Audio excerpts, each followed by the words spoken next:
New at noon, a former Grand Rapids state senator accused of soliciting who he thought was a minor for sex pleaded guilty to a lesser charge today. 42-year-old Justin Eichorn was one of 13 men arrested in March of 2024 during a sting by Bloomington police. Today, he pleaded guilty to attempted possession of child pornography. He was initially charged with attempted enticement of a minor for prostitution.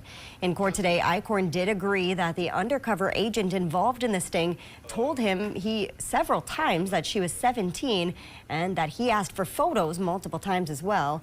Eichorn will now be held in the Sherburne County Jail until his sentencing, which has not been set yet. Both sides agreed today that the sentencing guidelines should be between 15 and 21 months in prison with 5 years of supervised release. But because it is a federal case, the judge can decide to forego those guidelines.